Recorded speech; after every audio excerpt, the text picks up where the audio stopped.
ఉంటారు, ఎందుకంటే అది అరుగుదలకి చాలా మంచిది. కాబట్టి ఇలా కీరదోసని ఇష్టపడే వాళ్ళకి కీరదోస ఎక్కువగా తినడం వల్ల కలిగే ఉపయోగాలు ఏంటో నేను చెప్తా. ఏంటంటే వేసవిలో కీరదోస తినడం వల్ల శరీరంలో వేడిని తగ్గిస్తుంది. అలాగే ఊబకాయంతో బాధపడే వారికి కీరదోస ద్వారా మంచి రిలీఫ్ పొందవచ్చని కూడా చాలా మంది చెప్తూ ఉంటారు. అంతేకాదు డయాబెటీస్ ని నియంత్రించడంలో కూడా కీరదోస కీలక పాత్ర పోషిస్తుందట. డయాబెటీస్ తో బాధపడే వాళ్ళు కీరని తినాలని కూడా నిపుణులు సూచిస్తూనే ఉంటారు. కీరదోసలో క్యాన్సర్ ను నిరోధించే గుణాలు కూడా ఉంటాయట.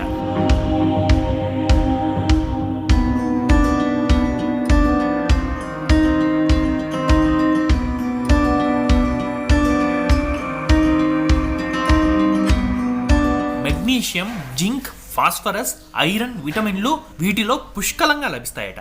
దీంతో కీరదోస ఎక్కువగా తినడం వల్ల కిడ్నీ సంబంధిత వ్యాధులు కూడా రాకుండా ఉంటుందట. అంతేకాదు కీరదోసలో 95% వరకు నీరు ఉంటుంది.